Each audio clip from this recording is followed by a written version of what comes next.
The wine turned blue, and so did the room's silence. Welcome to Faded Echoes. I am your host, Ombra. Tell me where you're tuning in from. I love seeing this mystery-loving community grow. Your words make every tale come alive. Let's begin. If there's one thing you learn fast working for Nero Wolfe, it's that the world outside his brownstone can be on fire, and he'll still sit tight unless someone walks in and brings the smoke with them. So when the doorbell rang that Tuesday afternoon, right in the middle of Wolfe's sacred orchid hour, I knew whoever it was had better come bearing a problem big enough to make him forget his Phalaenopsis Aphrodite. I was at my desk, flipping through the morning mail and half listening to the radio, when Fritz appeared from the hall with a look that said, "Prepare for disturbance." He announced in that patient, dignified tone of his, "Mr. Goodwin, there is a lady who insists her matter cannot wait."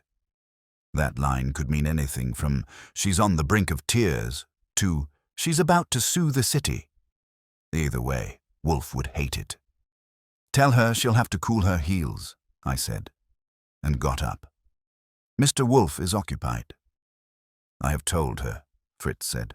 She replied that he will wish he had not made her wait. Now that was interesting. You don't get many people talking like that to Nero Wolfe, at least not twice. So I went to the front room. The lady in question was standing by the globe near the hat tree, tall, poised, and wearing a dark plum suit that probably cost as much as one of Wolfe's cases of Montrachet. She had a wide-brimmed hat pinned at an angle that would have made an artist nervous to correct, and eyes the color of cold steel under storm clouds. "Miss?" I prompted. "Mrs. Rowland, Irene Rowland," she said, with a voice like she'd rehearsed it in an empty ballroom, "and you're Archie Goodwin." "Guilty as charged. Now, Mrs. Rowland, I'd love to say Mr. Wolfe is available, but he's currently communing with orchids and doesn't take kindly to interruptions." "Then tell him," she said, handing me a small velvet case, "that what he keeps in his cellar may be in danger." I looked at her. "His cellar? Lady, if this is about wine, you'll have his attention faster than if you brought a subpoena." Her lips curved just barely. "Then we understand each other." I opened the case. Inside was a small glass ampule, half filled with what looked like Burgundy wine, but something about it wasn't right. The color was duller, almost bruised, with a bluish tinge creeping along the edges like ink bled through silk.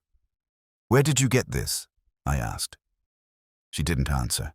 She just said, "Tell Mr. Wolfe that one of his vintages has been turned, by intention, not by time, and that if he values his cellar, he'll hear me now." Wolfe did not appreciate the intrusion. When I went up to the plant rooms, he was leaning back, in his chair, like an emperor who'd just been told the barbarians were at the gates. "You've interrupted me, Archie," he said, not even looking away from a white orchid that was giving him more affection than most humans could manage. "I know, but this time the barbarians brought a bottle." That got his attention. 2 minutes later, we were in the office. Mrs. Rowland was seated in the red chair, upright as if posing for an accusation. Wolfe took one look at the ampule I set before him and frowned, a small, slow frown that meant his brain had started moving, even if the rest of him hadn't.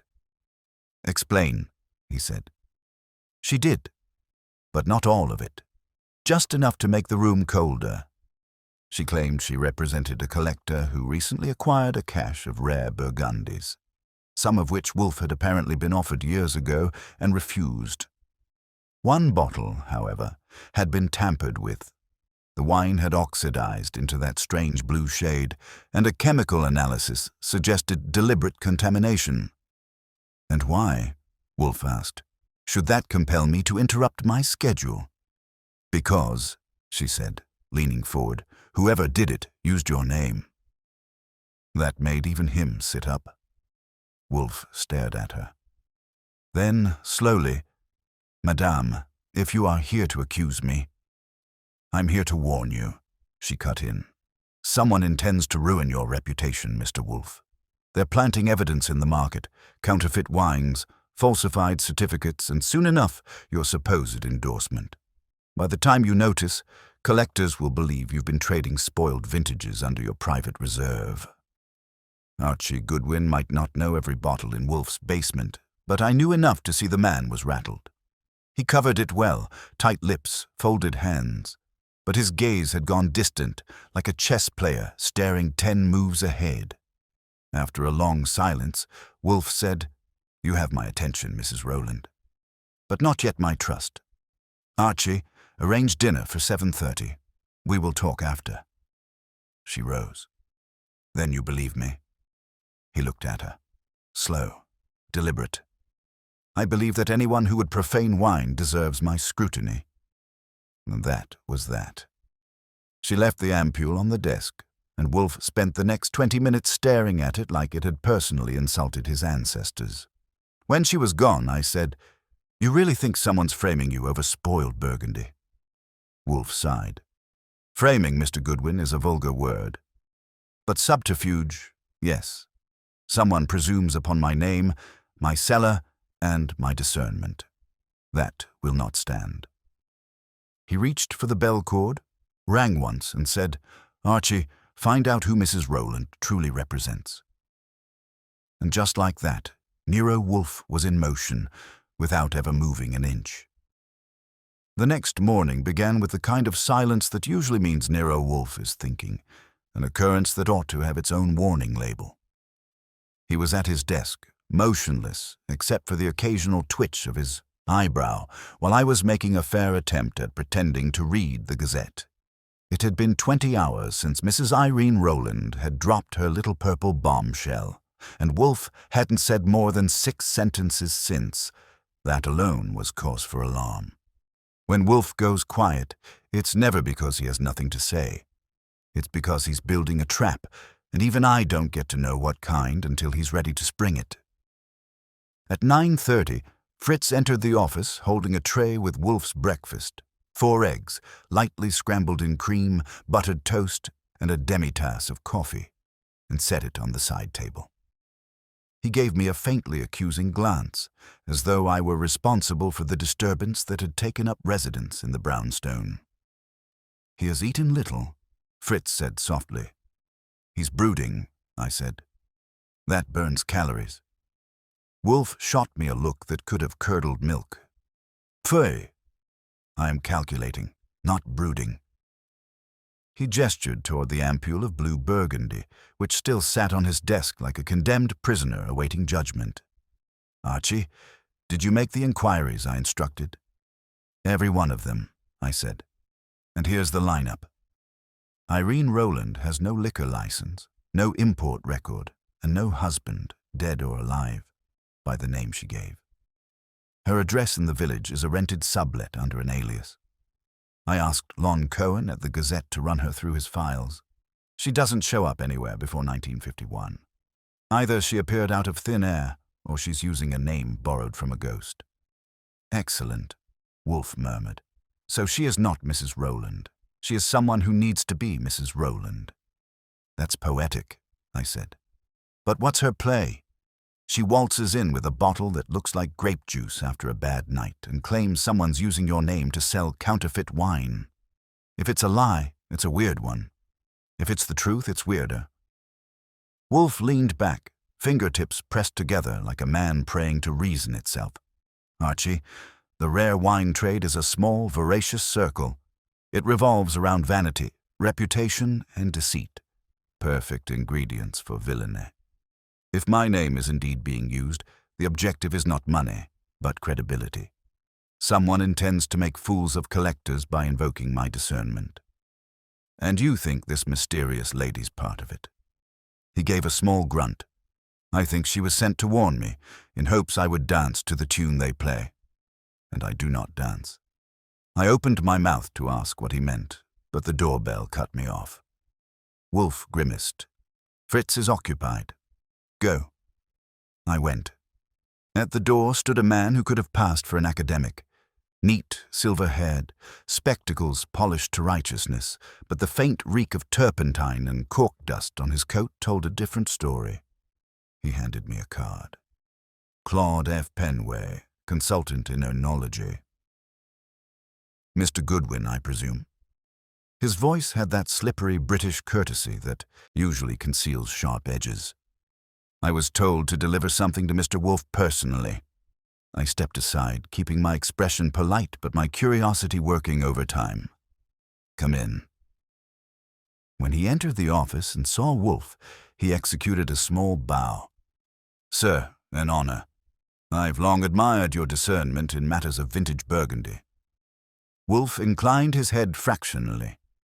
Flattery is tolerable in moderation. State your errand. Penway placed a small crate on the table. A shipment sent from the cellar of Mr. Julian Kearns, collector and dealer. He asked that you examine this bottle. He believes it may be related to certain counterfeits now circulating under your endorsement. At that, Wolfe's brows met in a thundercloud. My endorsement? Precisely. The bottles bear forged certificates citing your approval. Mr. Kearns insists he had no part in it and hopes to avert scandal. He begged me to consult you privately before matters became public. Wolfe gestured for me to open the crate.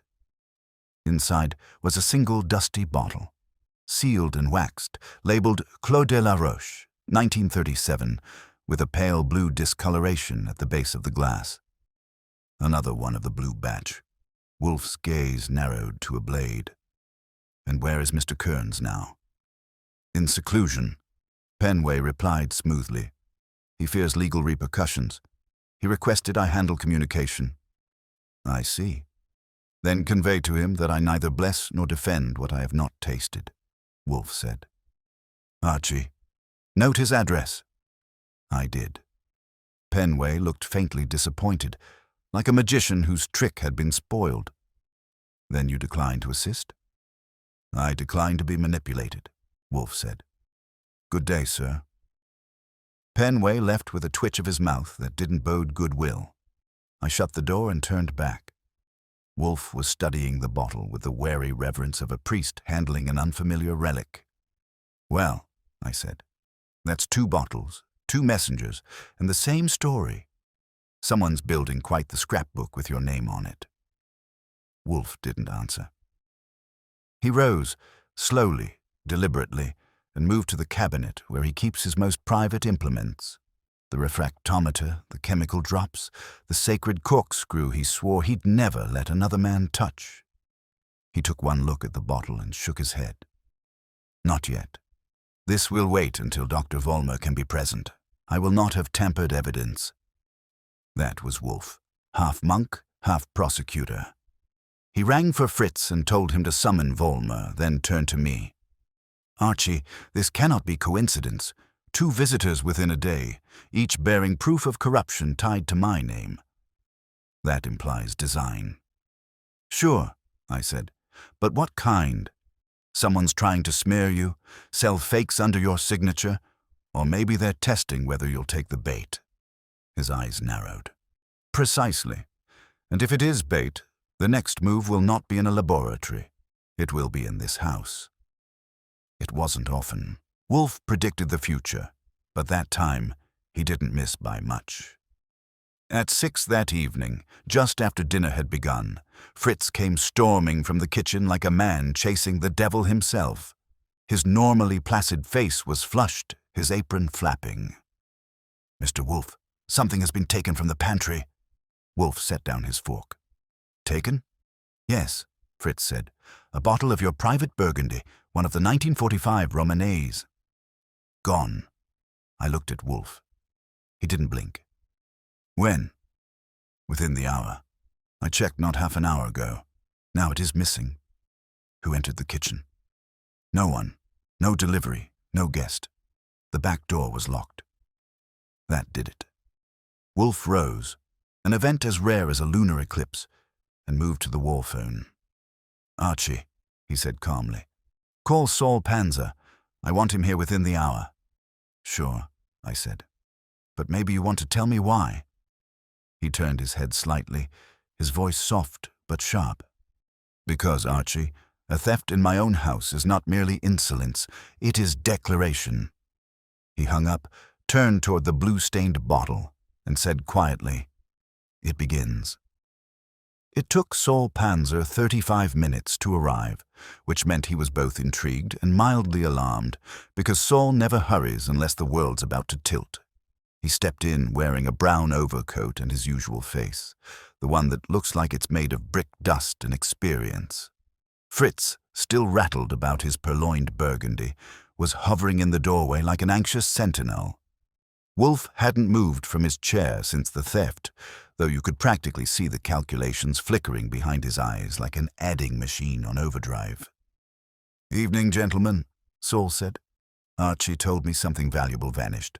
I assume it's not the orchid fertilizer." "No," I said. "Someone's been shopping in our cellar. A 1945 Romanée Conti, to be exact. Wolfe is considering it an act of war." Saul gave a soft whistle. "That's a declaration, all right." He turned to Wolfe. "Where do you want me to start?" Wolfe gestured toward the hall with the dignity of a monarch dispatching troops. "Examine the kitchen, the rear door, and the delivery entrance. Determine how an intruder could have entered without Fritz noticing. If the culprit is within, we will know by dawn. If without—" He gave a slight shrug. "Then they have erred gravely by drawing attention to their method." Saul nodded and disappeared, moving like a shadow that paid rent. Wolfe leaned back, fingers steepled. "Archie," he said, "did you observe Mrs. Rowland's departure yesterday?" "I walked her to the curb," I said. "She got into a cab headed downtown, alone."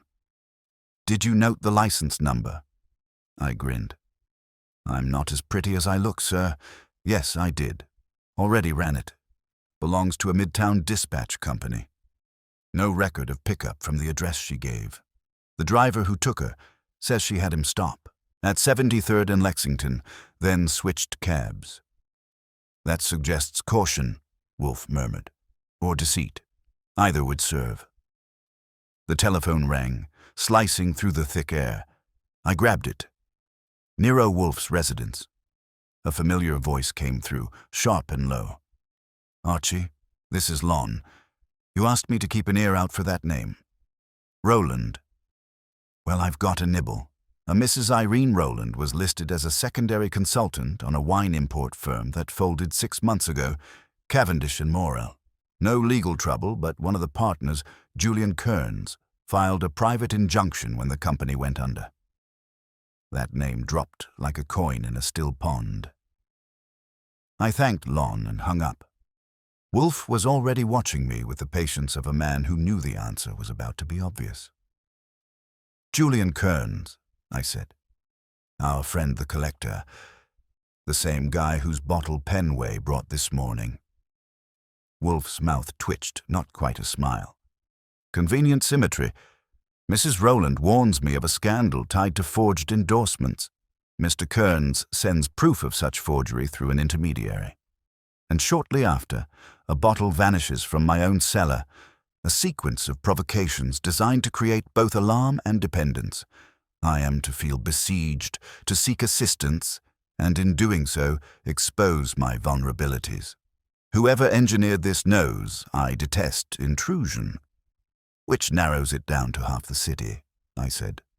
"Perhaps," he said, "but only one half would know how to disturb my cellar." He was right about that. Wolfe's wine collection was more secure than a Swiss bank vault, and anyone who got inside had either nerves of steel or keys they shouldn't have.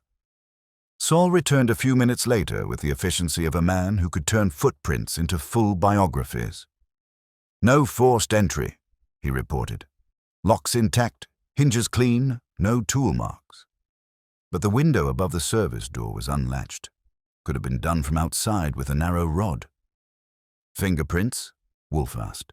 "Smudges only. Too neat to be random." Saul's eyes moved to the ampule on Wolfe's desk. "Is that the stuff from yesterday?" "Yes," Wolfe said. "It appears someone wishes to link that corruption with my own cellar." Saul tilted his head. "Want me to trace your lady visitor?" "Do so," Wolfe replied. "Begin with Cavendish and Morel, and Archie will accompany you." "Sure," I said. But while we're gallivanting, what's your plan here?" "My plan," Wolfe said, closing his eyes, "is to invite Mr. Penway to return. Tell him I've reconsidered his offer of cooperation. He will come.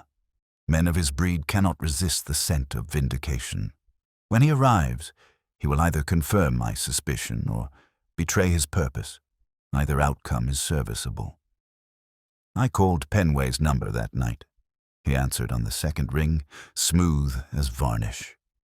When I told him Wolfe wished to continue the discussion, he agreed, without hesitation, and promised to come by noon the next day.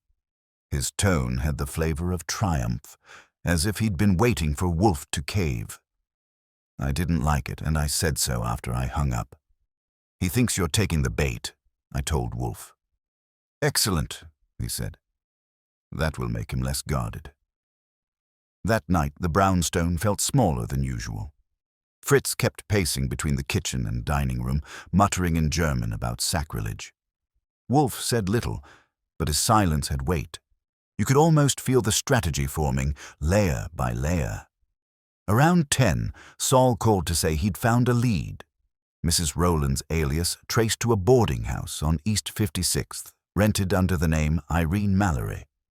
The landlady described her as cultured, secretive, with too many visitors who smelled of cork and cologne. She had left abruptly 3 days earlier, leaving behind one item, a shipping invoice from Cavendish and Morel for a crate of Clos de la Roche, 1937.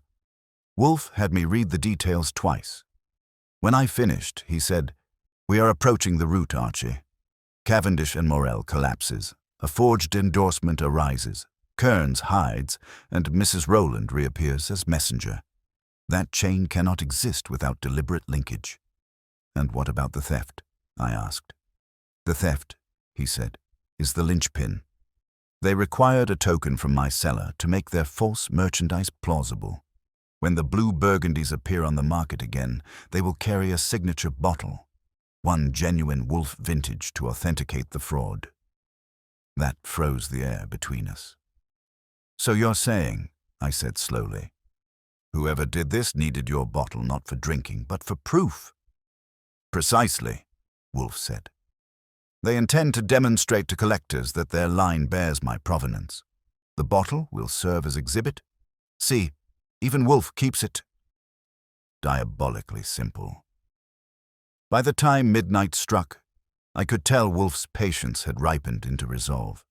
He dictated 3 letters, one to the district attorney's office requesting quiet inquiry into counterfeit certification, one to Inspector Kramer, who'd love the interruption like a migraine, and one to a chemist in Albany who specialized in enological adulterants. He sealed them, rang for Fritz, and said, "Tomorrow, before lunch." At 11:45 the next morning, Claude Penway returned. He was impeccably dressed, wearing a smile that could have been forged in diplomacy school. He greeted Wolfe warmly, nodded to me, and took a seat. "I must confess," he said, "I was pleased by your call. Perhaps now we can resolve this matter and protect your esteemed reputation." Wolfe inclined his head. "Perhaps indeed. You mentioned Mr. Kearns sent you. I would like his address." Penway hesitated, only for a second. "He would prefer to remain private for now. However, I can assure you his intentions are purely honorable." "That," Wolfe said dryly, "is not assurance. It is an opinion. What did he offer you to act as courier?" Penway stiffened. "Nothing improper. I owe him a favor. He merely asked that I deliver one sample and your reaction." "And did you also owe a favor to Mrs. Irene Roland?" Wolfe asked casually. The man froze. "I beg your pardon." I almost smiled.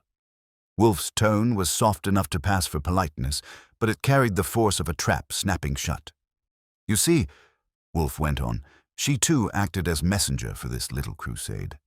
I suspect you know her by another name. She was your associate at Cavendish and Morel, was she not?" Penway's face drained like a bad cask. "That business dissolved years ago. Irrelevant."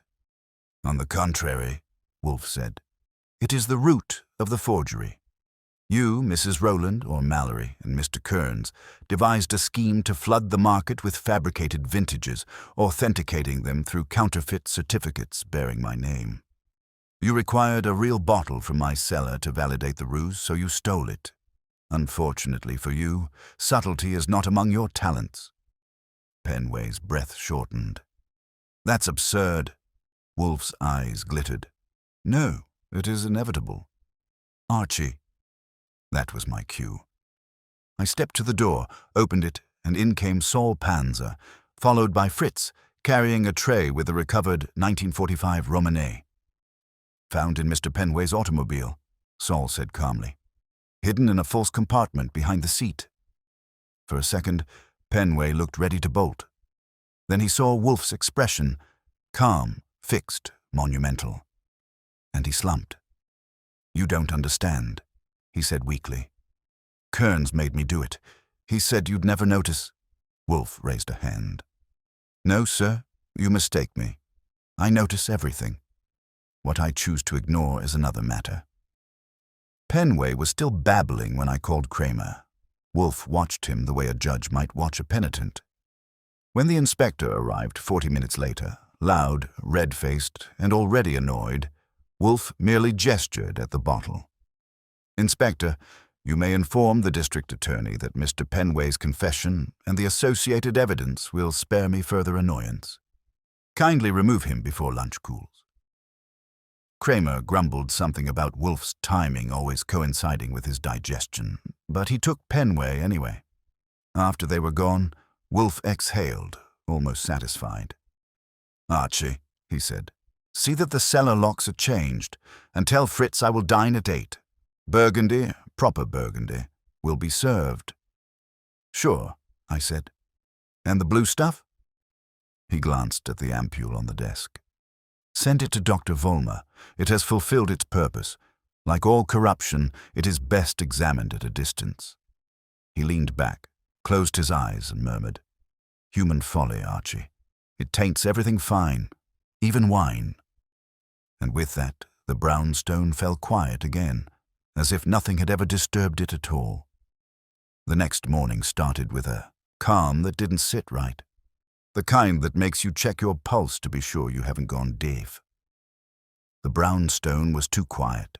No muttering from Fritz in the kitchen, no rustle from the plant rooms above, not even the usual symphony of newspaper pages from Wolfe's chair.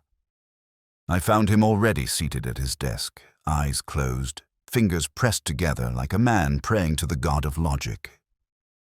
The morning paper lay unopened beside him, which for Wolfe was the equivalent of skipping mass. He spoke without opening his eyes. Archie, do you know what I find most irksome about mendacity? Only that it's contagious, I said. He gave a low grunt. It is tedious and rarely original. Mr. Penway's performance yesterday was a study in predictability. He confessed because he believed it would earn him leniency, and he implicated Kearns because he thought betrayal was a currency. But I find myself unsatisfied. That's new, I said. Usually you're as happy as a cat with a saucer once a confession's on the table. This one tastes of artifice, he said. His eyes opened, clear, cold, focused. He confessed too readily, too completely. He surrendered as if performing a role rehearsed in advance. You think he was covering for someone? I think, Wolfe said slowly, that he was directed to do so. There are layers yet unpeeled. I sat back, letting that sink in. He had a point. Penway's surrender had come too easily. No bargaining, no denial. Just a neat, self-contained confession and a tidy bow tied on top. It had the flavor of a man reciting someone else's script. Before I could say so, the phone rang. I picked it up.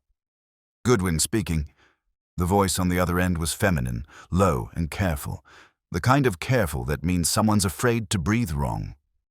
Mr. Goodwin, this is Irene Rowland. I nearly dropped the receiver. Mrs. Rowland, I thought you'd vanished into a cloud of mystery. I had to, she said. But please, listen. What happened yesterday with Claude Penway? It's not finished. He wasn't the one behind it. He was protecting someone far worse. That word worse always gets my attention. All right, I said. Why don't you stop by the brownstone and explain who this worse someone is? I can't, she said. They're watching me. But I can tell you this. Julian Kearns isn't hiding out of fear of arrest. He's hiding because he's afraid for his life. He didn't start the forgery scheme. He tried to stop it. They used his name the way they used Wolfe's. I glanced at Wolfe, who was watching me now with one eyebrow arched like a punctuation mark. Mrs. Rowland, where are you? Her voice faltered, then steadied. I'll call again this afternoon. Please, don't tell anyone you heard from me. Then the line went dead. Wolfe's gaze didn't waver. Mrs. Rowland? In the flesh, or at least on the wire. She says Penway wasn't the brains of the operation. Someone else is still out there pulling strings, and she claims Kearns was a victim, not a partner. Wolfe leaned back. So the curtain rises again. Excellent. I abhor anticlimax. That afternoon passed with the kind of slow burn you only get when you know something's coming, but not from where. I spent the day chasing Irene Rowland's trail, phoning every hotel, boarding house, and cafe in the East 50s and 60s. Nothing. No one had seen her. Even Saul came up empty. Around 4, I was ready to write her off as smoke until the doorbell rang. Fritz answered, and I heard voices. One male, clipped and official. Then footsteps. A moment later, Inspector Kramer filled the doorway, his face set in its usual expression of professional irritation. Wolfe, he barked, I need 5 minutes. Take 2, Wolfe replied without standing. Kramer glared, then turned to me. We found Penway in his cell this morning. Dead. That froze the air in the room. Dead? I said. How? Poison, Kramer said flatly. A dose of cyanide slipped into his breakfast coffee. We checked the trays. No sign of contamination anywhere else. Somebody managed to deliver it straight to him, either a bribe or a very quiet accomplice inside. Suicide? I asked. Kramer snorted. Maybe. But the note's too neat, the handwriting too pretty. Reads like something out of a lawyer's brief. I alone am responsible for my errors. Let justice be satisfied. That sound like a man choking on guilt to you? No, Wolfe said quietly. It sounds like a man reciting another's composition. Kramer's eyes narrowed. You think this ties back to your counterfeit wine mess? I do, Wolfe said. And you, Inspector, should think so too. They glared at each other like 2 bulldogs deciding which would blink first. I could have sold tickets. Finally, Kramer muttered something about following up leads and stomped out, leaving a faint smell of cigars and bad temper. When the door shut, Wolfe exhaled through his nose. Archie, we are dealing with orchestration. Penway was no mastermind. He was a pawn and a useful one. His death, tidy as it appears, serves the same purpose as his confession, to seal the matter neatly, to lull inquiry into complacency. Then who's conducting the orchestra? I asked. That, Wolfe said, is what we shall now determine. He dictated a note to Saul, instructing him to locate Kearns discreetly, no police, and to report back by evening. Then he turned to me. Archie, resume contact with Mrs. Rowland. If she has not called by 8, we will prompt her. She didn't leave a number. Then find her, he said simply, and went back to his book as though the world could wait. It took me 3 hours, 4 phone calls, and 1 generous tip to a cab dispatcher before I got a lead. A driver remembered a woman matching Rowland's description being dropped off near the East River Pier the previous night. The pier belonged to a defunct shipping company that once handled imports for, yes, you guessed it, Cavendish and Morel. When I reported that, Wolfe nodded slowly, as if confirming a suspicion he'd already filed under inevitable. Then she has gone to retrieve or conceal something. Go, Archie, but take care. When Wolfe says take care, he means don't get killed. It's inconvenient. By the time I got to the pier, the fog was rolling off the river, thick as milk. The place was deserted except for gulls and a few rats discussing union wages. I'd almost given up when I saw movement near the far warehouse, a flicker of light from a half-open door. I went quietly, hand on my revolver, and stepped inside. The smell hit me first. Wine, spilled and soured, mixed with the metallic tang of something else. I moved closer, eyes adjusting, and saw her, Irene Rowland, lying on the floor beside a stack of broken crates, one arm outstretched toward a scattering of glass. She was breathing, barely. I knelt beside her. "Mrs. Rowland, what happened?" Her eyes fluttered open. "Goodwin," she whispered. "They knew. I talked to you. They were here." "Who?" She swallowed. "Not Kearns. Someone else. The buyer." "Buyer?" She nodded weakly. "They were selling the counterfeits abroad, through the docks. Kearns tried to stop them. They made it look like his operation. Penway took the fall. But the real buyer," her voice cracked into a whisper, "Devereux." Devereux who? But she was gone.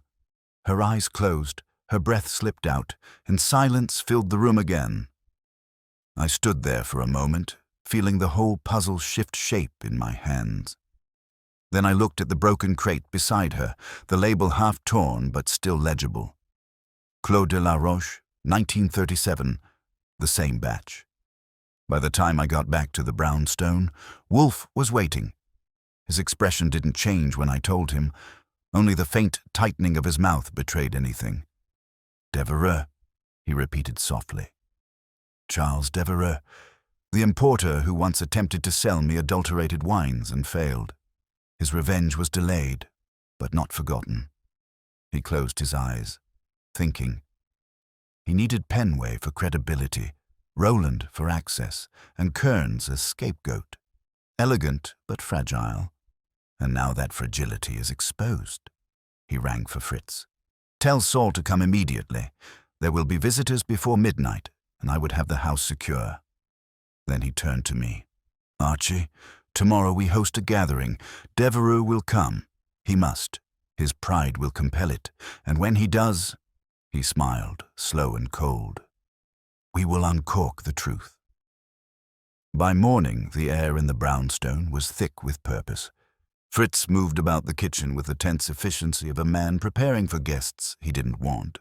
Saul Panzer was already seated by the globe, polishing his glasses in silence, and Wolfe, immovable, deliberate, and somehow larger than the chair that contained him, was dictating instructions like a general preparing for siege. The only thing missing was a bugle call. He had been up earlier than usual, which was how I knew things had turned serious. Wolfe doesn't rise before 9 unless civilization itself has offended him, and this business with Devereux had done exactly that. "Archie," he said as I entered with a fresh cup of coffee, "you will telephone Mr. Charles Devereux at his office.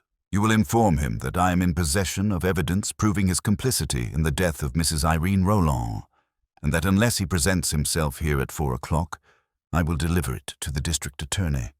You will speak with authority, but without belligerence. Politeness will discomfort him more than accusation." "Always happy to make people uncomfortable," I said, setting the cup down.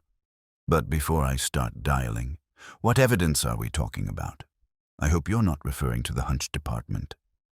Wolfe's eyes, half-lidded but sharp, turned toward me. "Mr. Goodwin, I am never without evidence, only without confirmation." "Translation, you're bluffing." He ignored that. "Proceed." So I called Devereux's office. The secretary tried to run interference, but the moment I dropped Wolfe's name, I got put through faster than a stock tip. Devereux's voice was smooth and measured, with just enough edge to suggest that he'd rather be chewing gravel. "This is Charles Devereux." "Archie Goodwin," I said. "Confidential assistant to Nero Wolfe. My employer requests your presence at his office at 4 o'clock this afternoon." The matter concerns the recent death of Mrs. Irene Rowland. A pause, and then, I don't know anyone by that name. You'll want to reconsider that answer, I said pleasantly. She knew you? Very well, in fact. I believe she was carrying invoices from Cavendish and Morrell, the same firm that handled your last shipment of Burgundy imports. There's also the matter of the forged certificates bearing Mr. Wolfe's endorsement.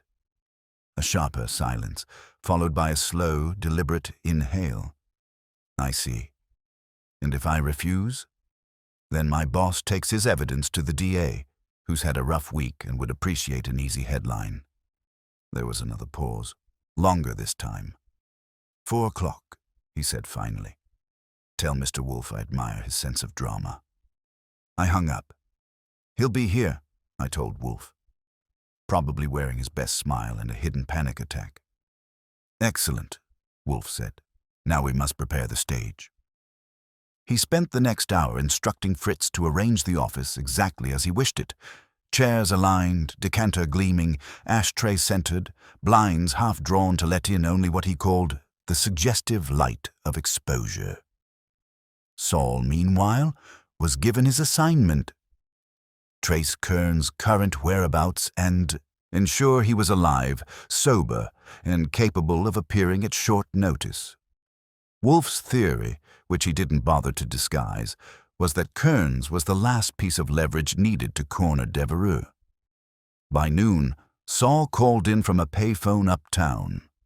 Got him, he said. Kearns is holed up in a friend's apartment near Riverside Drive. Looks scared stiff but alive. Claims he's been followed for days. Says Devereux's men roughed him up last week. Wolfe listened, then said simply, Bring him. When Saul arrived with Kearns in tow an hour later, the man looked like he'd been rolled through a thunderstorm and hung out to dry. His once fine suit was wrinkled, his collar askew, and his eyes had that haunted glaze that comes from too much fear and not enough trust. Fritz offered him brandy. He refused at first, then thought better of it. Mr. Wolfe, he began hoarsely, I never meant any harm. I tried to stop it. Devereux, Penway, all of them. They used my company, my name. When I threatened to go to the police, Devereux said he'd ruin me. He already had men watching me, threatening me. I didn't know they'd kill her. Irene didn't deserve that. Wolfe listened without interrupting, fingers steepled. You cooperated with them to protect yourself. Kearns nodded miserably. At first. Then I tried to get out. That's when the shipments began disappearing. They told me if I said a word, they'd frame me. You must understand, I thought if I stayed quiet long enough, it would all pass. Nothing passes without payment, Wolfe said. You will stay here until I dismiss you. Archie, see that he's comfortable but confined. That last part was said with the finality of a judge pronouncing sentence. As the afternoon crept toward 4, the atmosphere thickened. Wolfe didn't pace. He never does. But you could tell he wanted to. The brownstone felt like a stage waiting for the curtain to rise, and Wolfe was the director who'd written every line in advance. At exactly 4 o'clock, the doorbell rang. Fritz admitted Charles Devereux, who entered with the assurance of a man accustomed to fine rooms and controlled situations. He was tall, elegant, with hair that had gone silver in the expensive way, and a mouth too small for his confidence. Mr. Wolfe, he said, smiling, I've heard much about your hospitality. I must say the reputation is deserved. Wolfe inclined his head. You flatter me. Please sit. Devereux took the red chair, the same one Mrs. Rowland had occupied days before, and crossed his legs, one polished shoe gleaming in the filtered light. Now, he said, what evidence is this that warrants blackmail by invitation? Blackmail, Wolfe said, is the act of concealing a truth for profit. I, sir, intend to reveal one. For justice. Devereux's smile didn't falter, but his eyes cooled. You have my attention. Wolfe gestured toward the ampule of blue-tinted Burgundy on the desk. You are familiar with this? Devereux's gaze flicked to it briefly. A curiosity. Nothing more. Ah, but to the dead woman found beside a broken crate of identical bottles. It was rather more than that. She named you before she died. That got him. His lips parted, just slightly. You're lying. Mr. Goodwin, Wolfe said, if you would recount your encounter at the pier. I did, giving it straight. When I mentioned her last word, his name, Devereux shifted, uncrossed his legs, recrossed them. He looked smaller somehow, the varnish of superiority cracking under the pressure. This is absurd, he said finally. You have no proof. Proof, Wolfe said mildly. I have you. He leaned forward, his voice gaining a quiet edge that cut cleaner than any shout. You needed my name to legitimize your counterfeit vintages.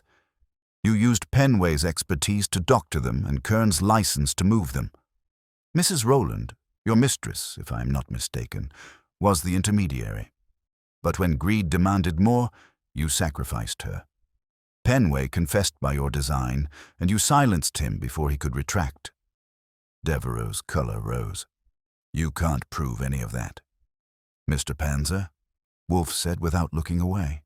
Would you be so kind? Saul stepped forward and handed Wolfe a small envelope. Wolfe opened it and withdrew a photograph, grainy but clear enough to show Devereux's profile beside a docked freighter.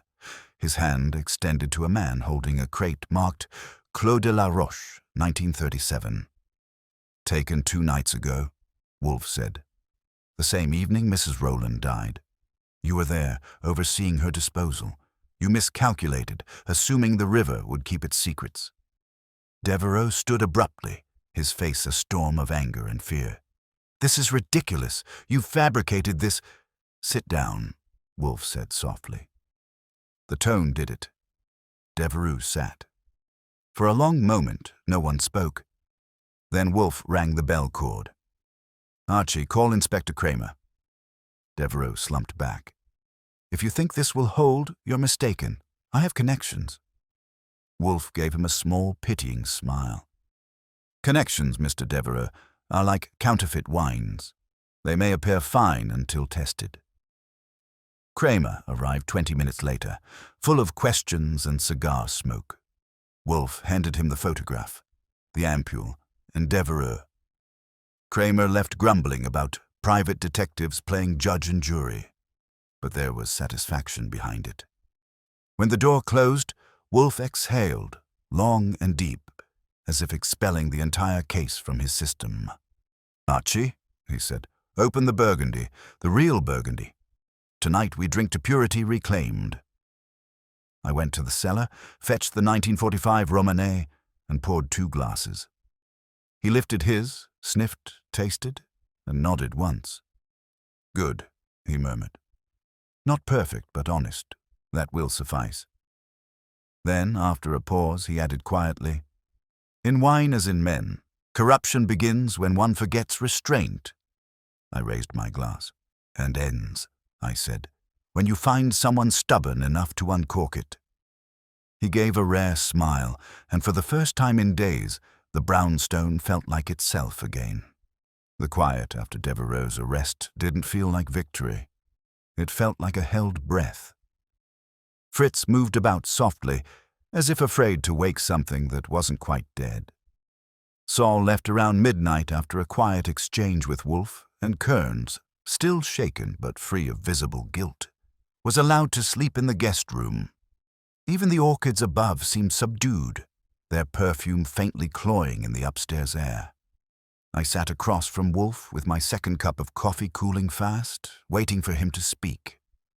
But he didn't. He stared at the empty red chair, the one Devereux had occupied, and scowled, the kind of frown that meant his brain was grinding on something he didn't like. Finally, I said, all right, what's missing? We've got motive, means, proof, and one freshly handcuffed importer. You ought to be happier than a tax collector in April. Wolfe's eyes flicked to me. Happiness, Archie, is an indulgence for the incurious. Something remains unresolved. Sure, I said, like why anyone would waste good Burgundy on a counterfeit racket. Otherwise, the picture's framed. No, Wolfe said, shaking his head slowly. The composition is imperfect. Devereux's role was that of architect and opportunist, but there was precision in the operation beyond his grasp. He was a man of appetite, not intellect. The chemistry of the falsified vintages required expertise. Someone else engineered the transformation, the bluing of the Burgundy. That art was not Devereux's. That gave me pause. You're saying the man behind the bottles is still out there? Not merely saying, Wolfe replied. Affirming. He leaned back, his hands steepled, gaze fixed on the ceiling. The counterfeit wine was not mere dilution or substitution, it was chemically altered. Penway lacked the skill, and Devereux the discipline. Only one person among their circle could achieve such manipulation, and would have reason to conceal it. I frowned. Kearns? Precisely. Hold on, I said. Kearns was scared stiff. He didn't fake that. Saul found him half paralyzed by guilt. Fear, Wolfe said, is not proof of innocence. It is sometimes the finest disguise for cunning. Recall his statement. He tried to stop them. That phrase is the refuge of men who begin an enterprise they later regret. He had access to legitimate import channels, to laboratories, to the chemical analyses required to pass authenticity tests. Devereux may have financed the fraud, but Kearns refined it. I took a long sip of coffee and let that settle. Then why let Devereux carry the blame? Why sit quiet while the police hauled him off? Because, Wolfe said softly, it is easier to live beneath the shadow of a dead man's guilt than within one's own. He rang for Fritz and instructed him to summon Kearns from the guest room. The man arrived a few minutes later, still pale, still rumpled, his eyes darting from Wolfe to me like a cornered rabbit sizing up its predators. Wolfe didn't speak right away. He let the silence hang, just long enough for it to grow teeth. Mr. Kearns, he said finally, Devereux is in custody. Kearns nodded. Yes, I heard the telephone earlier. Saul said it was over. Wolfe's voice was steady, cool. Over perhaps for him, but not for you. The man froze. What do you mean? I mean, Wolfe continued, that you were the mind behind the adulteration. You perfected the process, using cobalt salts and stabilizers to induce oxidation while maintaining viscosity. A chemist might call it innovation. I call it desecration. That's insane, Kearns said quickly. I had nothing to do with that. Devereux? Devereux was an importer, Wolfe interrupted. A merchant of ego. He could not have devised such subtleties. Nor could Penway, whose expertise was limited to taste, not chemistry. Only you had both the access and the necessity. Cavendish and Morel's bankruptcy stripped you of capital. You saw in Devereux's proposal a chance to salvage your finances by lending him your technique. Then, when Mrs. Rowland threatened to expose you, you silenced her with a theft disguised as betrayal. Penway's confession served as curtain, Devereux's arrogance as finale. But the stage, Mr. Kearns, the stage was yours. Kearns's jaw trembled. That's a lie. You can't prove it. No, Wolfe said, and gestured toward the small ampule of blue-tinted Burgundy still on his desk. This sample contains trace compounds of potassium ferrocyanide, an additive used to precipitate metallic haze. Its presence reveals not only intent, but signature. I sent a duplicate ampule to Dr. Vollmer last evening. His report arrived an hour ago. I hadn't noticed it before, but there was indeed a sealed envelope beside Wolfe's blotter. He opened it with delicate precision and read a line aloud. Sample contains cobalt chloride and ferrocyanide traces consistent with laboratory modification, not spoilage. He looked up. Only a man with professional knowledge could achieve that. You are that man. Kearns's face went gray, then red, then gray again. I didn't, I only. He stopped, voice cracking. It wasn't supposed to kill anyone. The wine was never meant for consumption. Devereux insisted we distribute small quantities to drive up scarcity. I warned them. But when Irene found out, when she said she'd go to Wolfe, he sent men after her. He said if I didn't cooperate, I'd be next. And yet, Wolfe said, his tone calm but cutting, you cooperated. You supplied the formula. And when she died, you kept silent. Kearns's shoulders slumped. What would you have done? Wolfe said, eyes narrowing. I would have done nothing so cowardly. But I am not you. Kearns looked down, the weight of everything pressing him into the chair. What happens now? Wolfe reached for the telephone. Now, Mr. Kearns, we correct the record. The inspector will be grateful for the amendment. Kramer's arrival an hour later was a symphony of suspicion. He stomped into the office, took one look at Kearns, and sighed. What now, Wolfe? I just finished booking Devereux. You may unbook him, Wolfe said, handing over the envelope. He is guilty, but not solitary. Mr. Kearns will corroborate. Kramer scanned the document, scowled, then glared at Kearns. You're confessing? Kearns nodded weakly. I'll make a full statement. Wolfe's right, it was me. I just didn't... Save it for the DA, Kramer said. You've already wasted my lunch hour. He turned to Wolfe. Someday, you'll tell me how you keep doing this. Preferably before I retire. Unlikely, Wolfe said. You would find the explanation distastefully simple.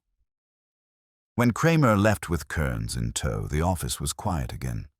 Wolfe reached for his glass of beer, lifted it halfway, and then set it down untouched. A vile business, he muttered. To corrupt wine is foolish, to corrupt truth is unforgivable. Fritz appeared in the doorway, hesitant.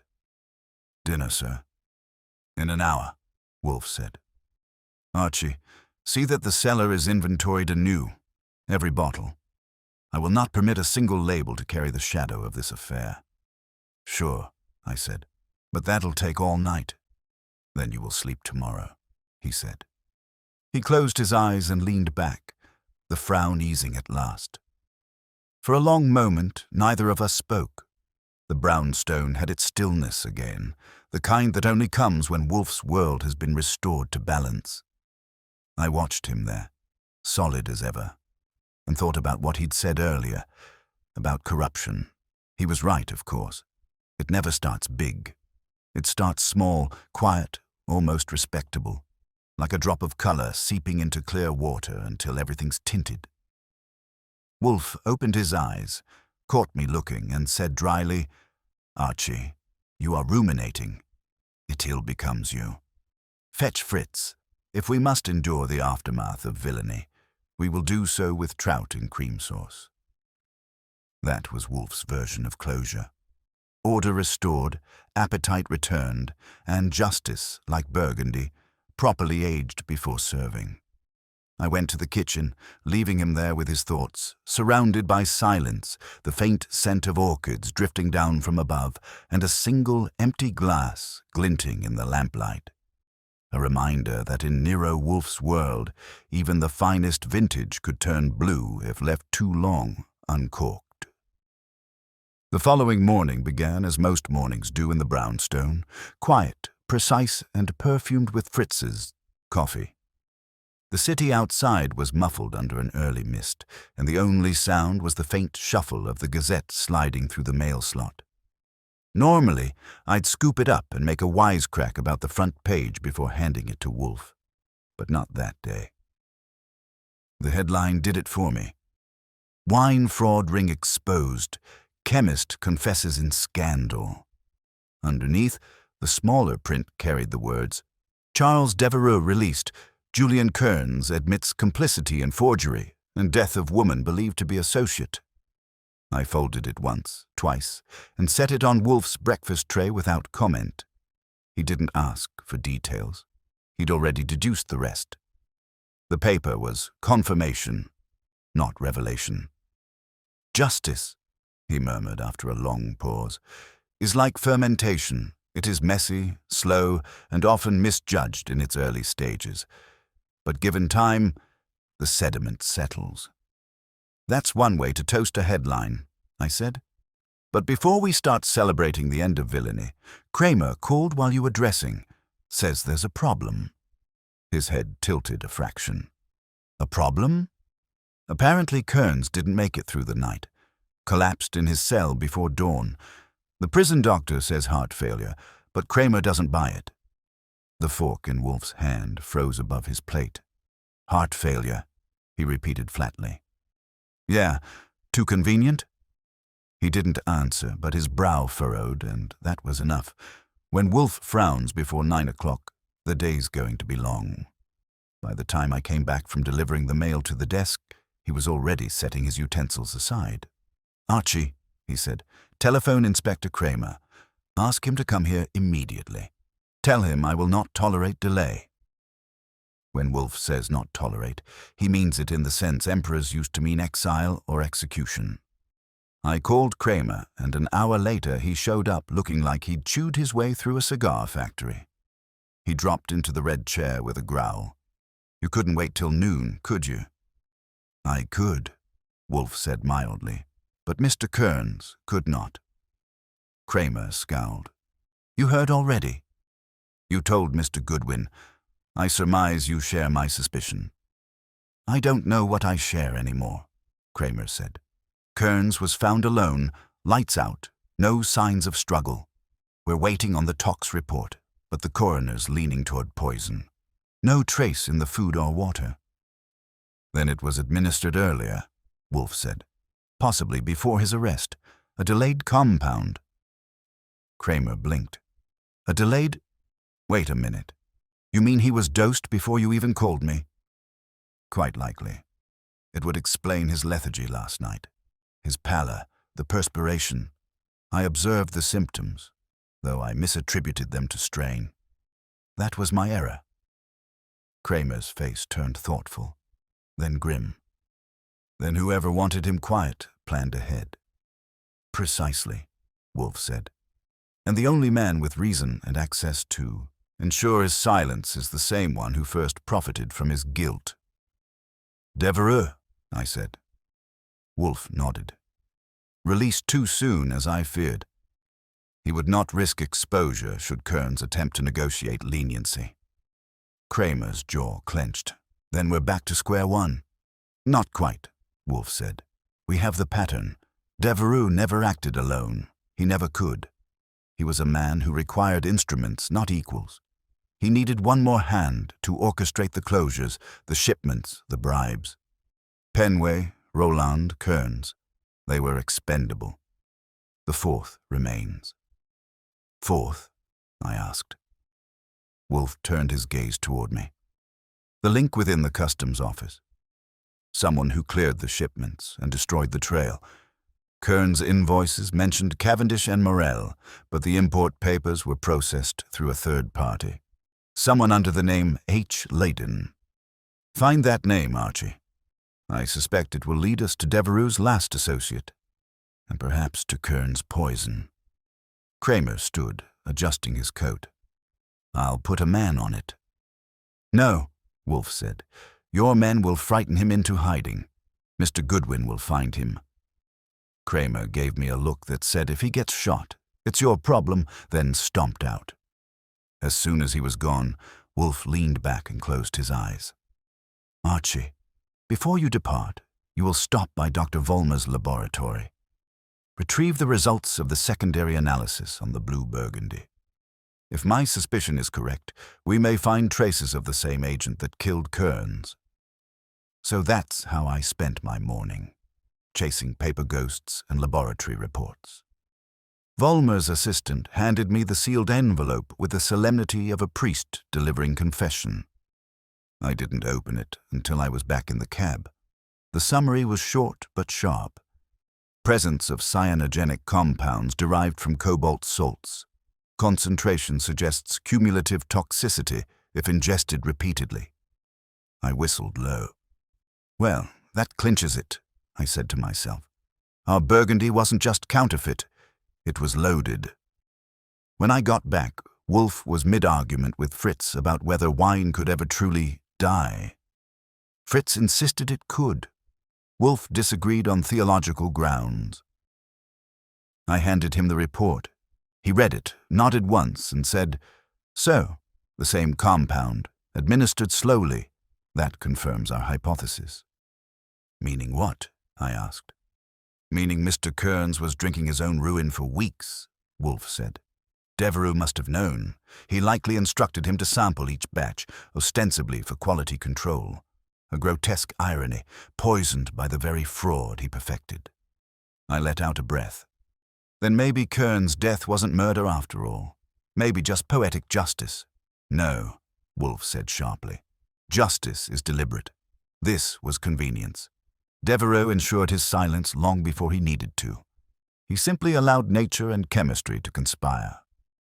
He stood, an event that still startled me no matter how often it happened, and moved toward the desk, planting his hands on its edge. "Archie, we will finish this before the week ends. Devereux must be brought back, not merely for vengeance, but for completion. I detest unfinished business." That evening, Saul returned with results from the trail I'd started earlier.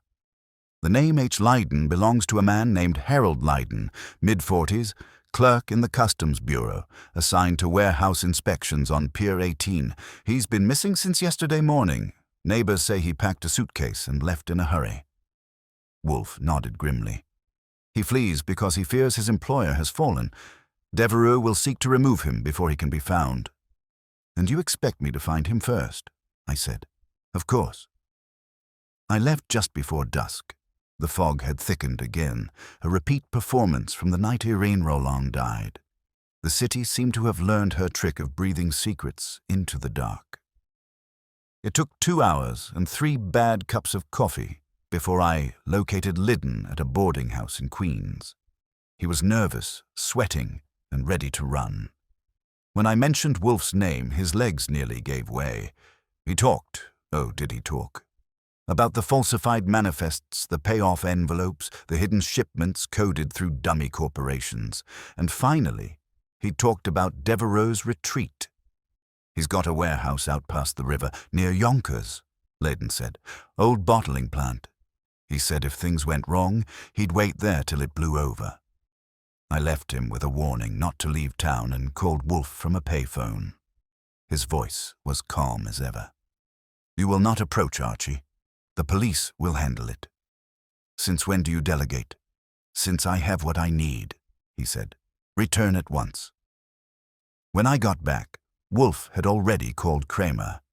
By midnight, word came that Devereux had been found in that same warehouse, dead at his desk, a broken bottle beside him. The report said cyanide again. Self-inflicted, they claimed, but Wolfe only sighed when he heard it. "The inevitable end," he said softly. A man who built death into every bottle could hardly resist a final taste of his own making. I poured him a brandy while Fritz set the dinner tray. Cold roast, pickled mushrooms, and toasted bread. Wolfe lifted his glass and studied the amber swirl. "Archie, this case has been singularly repugnant. Deceit disguised as craftsmanship, vanity posing as expertise.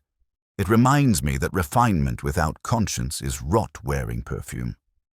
"Maybe," I said, settling back, "but it sure makes a headline." He gave me a look halfway between disdain and amusement. "You are incorrigible." "Only by association," I said. "You make a fine teacher." For once, he almost smiled. Then he lifted the glass, took a measured sip, and closed his eyes. Outside, the fog thickened again, but the brownstone stayed warm, steady, and clean of false flavor. Wolfe ate. Fritz hummed, faintly in the kitchen, and I sat with my notebook open, writing the last lines of a story that smelled faintly of wine and endings. The city could keep its scandals and its noise. Inside those walls, justice had been served. Slowly, deliberately, like the decanting of a vintage too potent to rush. By the following day, I could tell Wolfe was restless. Not the kind that makes him pace. He'd rather surrender beer for a week than do that. But the quieter kind that made his eyes sharper and his patience thinner. The Devereux affair was over, at least according to Kramer, but in Wolfe's world, there's no such thing as over until he's personally satisfied that every crumb of logic has been accounted for and swept away. Fritz brought in the morning mail, setting a thin envelope on Wolfe's desk beside the Gazette. It was postmarked 2 nights ago, before Devereux's death. Wolfe picked it up, eyed the handwriting, and frowned. "Archie," he said, "note the script, a woman's hand and an educated one, possibly French-trained. The loops on the L's are deliberate." "Unless it's just bad cursive," I said. He slit the envelope open with his thumbnail, unfolded the paper, and read silently. His expression shifted from curiosity to irritation, then to something more complex, interest mixed with contempt. I waited. After a full minute, I said, "If it's a dinner invitation, I'm declining for you." He passed me the letter. The handwriting was elegant, deliberate, and unmistakably female. "Mr. Wolfe, if you believe your part in this sordid business has ended, you are mistaken. You have uncovered the counterfeit, but not the truth behind it. The wine was never about money. It was about erasing a man's name, and yours may yet follow. If you value reputation over complacency, meet me tomorrow at 6 at the conservatory on 78th. Come alone, or the truth will stay buried with the rest. A friend of the vineyard." I looked up. "Friend of the vineyard. Sounds like a wine club for melodramatic blackmailers." Wolfe's mouth tightened. "Imbeciles rarely write letters on stationery bearing watermarks from Montreux. That means she's legit." "It means," he said, "that the affair is not concluded. Someone profits yet from its shadow." He leaned back, eyes narrowing to slits. "Archie, observe, this letter presupposes knowledge of Devereux's death, yet it was posted before he died. Therefore, the writer anticipated the outcome, or ensured it." That pried my eyebrows up a notch. "You think she killed him?" "I think," Wolfe said slowly, "that our late Mr. Devereux had an accomplice he considered disposable. One both clever and close enough to know his habits. A woman with the nerve to play correspondence chess with me." I read the letter again. "You plan on meeting her?" "Of course not," Wolfe said. "That would be absurd. You will go." "Me?" "Your facility for charming liars will prove useful. Observe her manner, her language, her dress. I will interpret from your report. You will not reveal my interest. You will say you are concluding affairs for the estate." "Which estate?"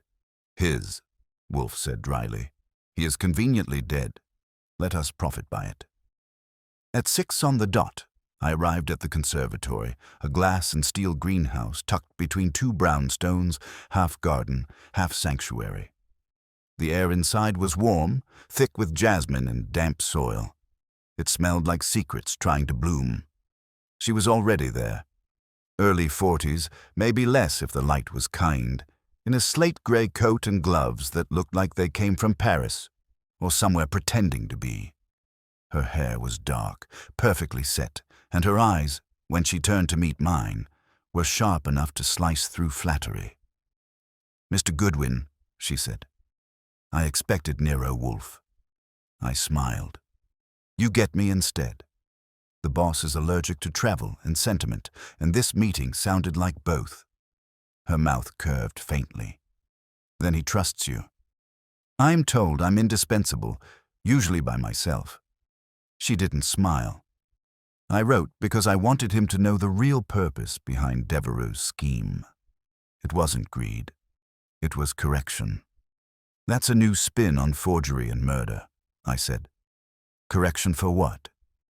She took a small envelope from her purse and handed it to me. Devereux wasn't destroying wine. He was preserving it, erasing bad years, bottles with ruined stock, reprocessed and remarketed. He claimed he was perfecting Burgundy by science, not imitation. I joined him because I believed it. Believed it? She nodded, eyes distant. I'm an œnologist. I studied in Dijon. I knew him there before he became what he was. He called it the alchemy of purity, to distill flaw into perfection. But then he turned it into business. When Kearns and Penway objected, he said they lacked vision. When Irene Rowland threatened to expose him, he silenced her. When I tried to stop him, he made me his partner instead. Then why write Wolfe? Because he's the only man Devereux feared intellectually. He used Wolfe's name to shield his fraud because it amused him, the one palate in America he couldn't deceive. I studied her. You knew Kearns was poisoned. She looked at me sharply. I warned him. He wouldn't listen. He was still loyal in his way. Then what's this? I asked, holding up the envelope. Proof, she said. Records of the original chemical trials. Notes in Devereux's hand. They show that the formula wasn't just dangerous, it was lethal. Not accident, but intent. He wanted to destroy reputations, not build them. I thought you should know before the authorities bury it to save embarrassment. Her voice trembled slightly on that last line, and for the first time, I believed she wasn't acting. Why not take this to the police? I asked. Because I've already been there, she said bitterly. They dismissed me. They think I was his mistress. That's what happens when you work with men like him, I said. They make sure the truth wears the wrong dress. Her gaze softened just for a second. Tell Wolfe he was right. The Burgundy turned blue because he tainted the barrel, not the grape. She hesitated, then turned to go. Wait, I said. What's your name? She paused, half-shadowed in the humid light. You wouldn't believe it. Try me. Madeleine Devereux. And then she was gone, footsteps fading through the glass corridor before I could decide if I believed her or not. When I got back, Wolfe was waiting. He didn't ask for a preamble, just took the envelope and unfolded the documents with care. His eyes scanned them for several minutes before he spoke. Not a forgery, he said. Authentic. These notes are consistent with Devereux's hand and lexicon. The woman was truthful. I poured myself a drink. She also claims she's his widow. He looked up sharply. Widow? Impossible. He was unmarried. Officially, I said. Maybe not in spirit. She called herself Madeleine Devereux. For once, Wolfe didn't reply. He read on in silence, then pushed the papers aside. Archie, we are finished with this. Send copies to Kramer. The woman, if she is what she claims, has already punished herself. Her name will remain unspoken here. That's your way of saying you believe her? It is my way of saying she has suffered enough. He leaned back, eyes heavy but clear. Mr. Goodwin, there are vintages in this world that are best left unopened. The truth among them. When one decants too deeply, the sediment clouds the wine. Let this rest. I nodded. So the case is over. For real this time. For real, Wolfe said softly. Then, almost as an afterthought, though I regret one thing. What's that? He glanced toward the window where dusk was settling in layers like fine dust over the city. That I never tasted the Burgundy before it turned blue. That was Nero Wolfe for you, finding tragedy not in murder or deceit, but in the ruin of perfection. Fritz brought in dinner. Saul dropped by later to confirm the lab tests matched the documents. Everything fit neatly into Wolfe's ledger of logic. But long after everyone else had gone, I found him still at his desk, staring at that ampule of indigo wine beneath the lamp's glow. He didn't speak when I entered, and I didn't ask. Some silences aren't meant to be filled. I just watched the faint glint of blue ripple across the glass and thought how strange it was that even corruption could look beautiful under the right light. Finally, Wolfe said, Archie, tomorrow remind me to cancel our shipment from Dijon. I've lost my appetite for Burgundy. I nodded, turned out the light, and left him there, motionless, brooding, and entirely himself. Outside, the night smelled of wet earth and smoke. The city was already forgetting the scandal, but I knew Wolfe wouldn't. He never forgets the taste of anything, least of all deceit disguised as refinement. And as I locked the brownstone door behind me, I realized he'd been right all along. Even when justice is served, it leaves an aftertaste. The next morning began as if the brownstone had slipped back into its familiar rhythm, or tried to. Fritz was in the kitchen humming a Schubert piece I couldn't place. The scent of eggs and cream drifted through the hall, and the orchids upstairs were getting their private sermon from Wolfe, who never missed his morning devotion. If you walked in off 35th Street, you'd think the storm had passed, the clouds gone, the house back to its serene, well-fed self. You'd be wrong. Because even from the office, I could feel that something was unsettled in Wolfe's mind. Not fear. He'd never admit to the concept, but the kind of unease that makes him read the same sentence in Pliny 3 times without turning the page. When he finally came down to breakfast, the signs were there. His step was slower, his brow furrowed just enough to crease the symmetry he prized. He sat, reached for his coffee, and didn't taste it. That alone would have earned him a medical checkup under normal circumstances. "Archie," he said, his voice quieter than usual. "How sure are you that the woman you met was Madeleine Devereux?" "Sure enough to pass a lineup," I said. "She looked like she belonged in a portrait gallery, not a police file. Calm, articulate, just dramatic enough to keep me from walking away. And she had documents that matched Devereux's handwriting, verified by Vollmer's test. Why?" He didn't answer right away. He folded his napkin neatly, set it down beside his plate, and said, "Because Inspector Kramer telephoned at 8:30. There is a problem again." I sighed. "Of course there is. What's wrong now?" "She is dead," Wolfe said simply. I blinked. "Madeleine Devereux?" "Yes." He looked at me with the kind of expression that made you wish you'd misheard. "Her body was found early this morning in her apartment. Poison. The coroner has not yet identified the substance." I whistled softly. "Well, she's got consistency. That crowd can't seem to die of anything but chemistry." Wolfe's glare silenced me. He reached for his glass of beer. It was barely 10, but considering the news, I couldn't blame him, and took a deliberate sip. "You will go there," he said. "Assist Kramer, observe everything, speak to no one unless you must, bring back what he will overlook." That's how, 2 hours later, I found myself standing in a modest but tastefully arranged apartment overlooking the East River, where the morning sun fought through gauzy curtains. Kramer was there, coat off, chewing a cigar like it had insulted his wife. "Goodwin," he grunted. "Your boss send you?" "Voluntarily," I said, though I suspect he'd rather send himself by telepathy. The apartment was meticulous. No sign of struggle. A coffee cup on the table, a half-read book, an opened window. Madeleine was on the couch, peaceful in the terrible way that makes you think she'd just fallen asleep. "What's the story?" I asked. Kramer shook his head. "Neighbors heard nothing. No forced entry. Doctor says cyanide again, though the lab will confirm. We found an envelope on the table, addressed to your boss." He handed it to me, sealed but unposted. The handwriting matched her earlier letter. Graceful, firm, controlled. Wolfe's name was written without flourish, but with care. I tucked it into my pocket. "I'll get it to him," Kramer grunted. "You do that, and tell him I'm sick of his cases turning into funerals. First Kearns, now her. If he's got any more suspects, warn me before they drop dead." "Sure, Inspector. I'll send you an advance list."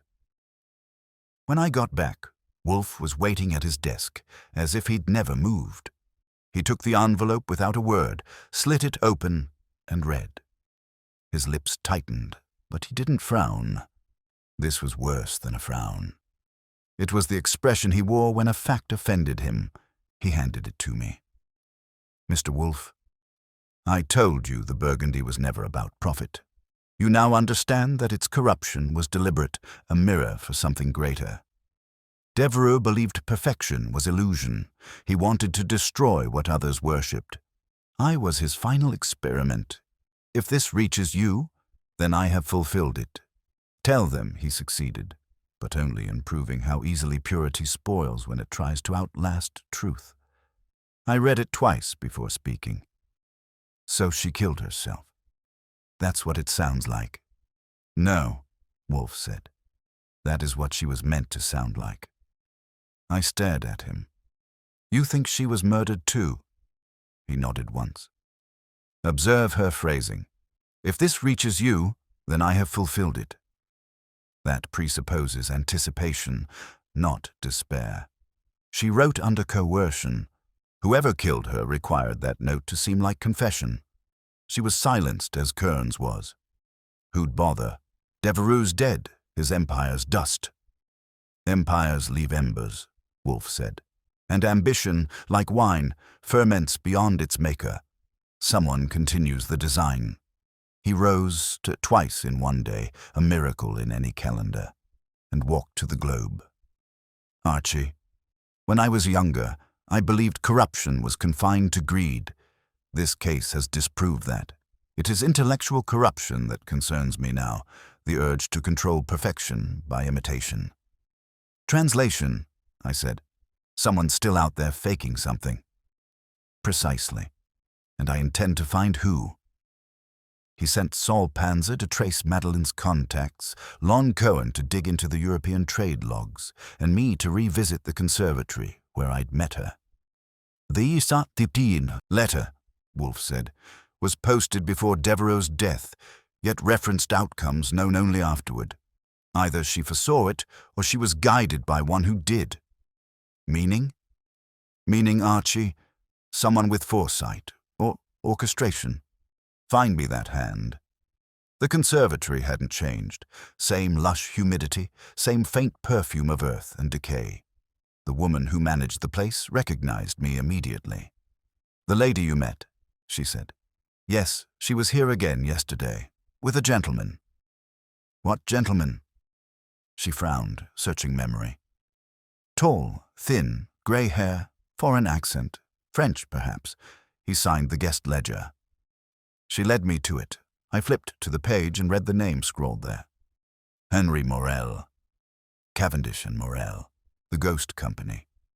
When I returned to the brownstone with that name, Wolfe didn't speak for a long time. Then he said, he lives. Who? Henri Morel, the chemist behind the original operation. He vanished after the bankruptcy. He was the craftsman Devereux imitated and envied. He has been behind it all along, controlling from the shadows while others took the fall. Roland, Penway, Kearns, Devereux, and now his wife. Each one served his precision, his formula. Then he's the last cork in the bottle, I said. Wolfe's gaze hardened. Indeed, and he must be drawn out carefully. That evening, Wolfe dictated a notice to the Gazette announcing an auction, private, invitation only, of rare Burgundy recovered from the Devereux estate, certified by Nero Wolfe himself. It was bait, pure and elegant. No forger could resist reclaiming his creation. Tomorrow night, Wolfe said, we will entertain one final guest. I didn't sleep well that night. Neither, I think, did Wolfe, though he would never admit to insomnia. When the next evening came, the brownstone was lit like a stage, lamps low, curtains drawn, the air taut with expectation. Fritz laid out the good glassware, Saul hid in the kitchen, and I manned the door. At precisely 8:30, the bell rang. The man who entered fit the description perfectly. Tall, gaunt, grey-haired, with the kind of eyes that had seen too much detail and not enough mercy. He introduced himself without prompting. Henri Morel, I was told Mr. Wolfe wished to show me something. Wolfe gestured to the decanter on his desk. "You will recognize it," he said. "Your Burgundy, or rather, its corrupted descendant." Morel's gaze flicked to it, and something changed in his expression. Pride, yes, but also ownership. "It was never corruption," he said softly. "It was correction." "Correction that killed," Wolfe said. "Evolution always kills what is unfit. You killed your partners." "I refined them," Morel said simply. "They were unworthy of the idea." Wolfe leaned forward. "And your final experiment? Madeleine Devereux?" For the first time, the man faltered. "She was flawed. She pitied imperfection. That was her weakness." Wolfe's voice cut through the room like a blade. "No, monsieur. It was your own." He lifted the bell cord and gave it one deliberate tug. Kramer and two plainclothes officers entered from the hall, Saul behind them. Morel turned, startled but not surprised, almost relieved. "I suppose this is your justice," he said quietly. "No," Wolfe said. "It is yours. You crafted it yourself." When they led him out, the room felt suddenly lighter, as though the air had been wrung clean. Wolfe sat back, eyes closed, a faint tremor of exhaustion passing through his hands. After a while, I said, "So that's the end?" "Yes," he said. "At last. The barrel is empty." He reached for his beer, lifted it, and said almost to himself, "Even the finest vintage must be guarded against its maker. Perfection breeds arrogance, and arrogance, decay." I raised my own glass. "Then here's to imperfection." He gave a small grunt. Tolerable, if well-mannered. And for the first time in weeks, Nero Wolfe smiled. Dinner that night was quiet, dignified, and free of tragedy. Outside, the city pulsed and clamored as it always did, but inside the brownstone, order had returned. The bottle of Burgundy stayed sealed on his desk, its color dark and steady under the lamplight. Whatever it once was, Wolfe would never open it. Some vintages, he'd say later, were better left untasted. Not because they were spoiled, but because they'd already told their story. For 2 days, the brownstone was still. The kind of stillness that comes after the final curtain has dropped, when even the echoes are too tired to linger. Fritz moved quietly. Saul's visits ceased, and Kramer, for once, didn't call to demand explanations or gripe about paperwork. You'd think peace had finally taken up residence among us, but peace never stays long with Nero Wolfe. It's too untidy a tenant. On the third morning, the orchids were getting their daily sermon, and I was at my desk trying to decide whether to risk interrupting him for coffee when the doorbell rang. Fritz answered, exchanged a few low words, then appeared in the doorway looking like a man who'd just been asked to serve breakfast to a ghost. "Mr. Wolfe," he said, "there is a gentleman here. Mr. Henri Morel." Wolfe didn't move. "That is impossible. He is in custody." "No, sir," Fritz said, voice firm but uncertain. "He is here." I was already halfway to the hall when Wolfe called after me. "Archie, wait." His tone was calm, but something in it made me stop cold. He gestured to Fritz. "Show him in." The man who entered the office was unmistakably Henri Morel, tall, grey, sharp, with the same eyes that had stared at Wolfe across this very room 2 nights ago, before the police took him away. But this Morel looked different. Fresher, somehow, eyes clearer, posture easier, like he'd shed a few years and a few crimes. "Good morning, Mr. Wolfe," he said pleasantly, with the faintest trace of a French accent. "I hope I am not intruding." Wolfe's voice was a monotone rumble. "I presume you are aware that you were arrested for multiple murders?" The man smiled, almost apologetic. "Yes, and released just as quickly. It seems your Inspector Kramer was somewhat hasty. The man you delivered to him, whoever he was not me."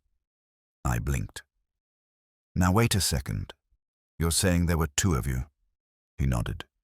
Twins, technically, though I prefer to say I survived him. Twins, I repeated, like in dime novels. I assure you, Mr. Goodwin, he said mildly, our resemblance is no fiction.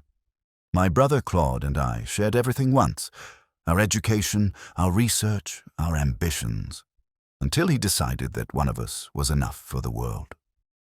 Claude, Wolfe said softly. Claude Morel, the original co-founder of Cavendish and Morel.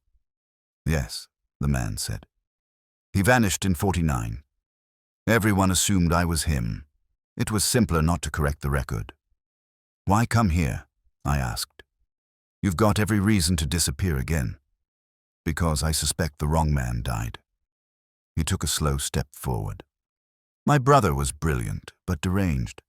He believed corruption was the only true refinement, that destruction was a form of perfection. I thought his death in Marseille years ago had ended it. Clearly, it did not. He glanced toward the sealed bottle of Burgundy on Wolfe's desk, the same one that had caused so much death and deduction. He left that behind, didn't he? Wolfe's eyes narrowed. If this is an attempt to reclaim property, Mr. Morel, it will fail. That bottle is evidence, and you are... He raised a hand, gentle but firm. Not reclaim. Understand. You see, the Burgundy that turned blue was not his invention. It was mine, and it was never meant for fraud. That stopped even Wolfe. You, I said.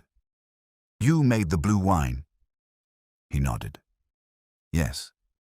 During the war, I worked for the resistance, smuggling supplies through occupied France.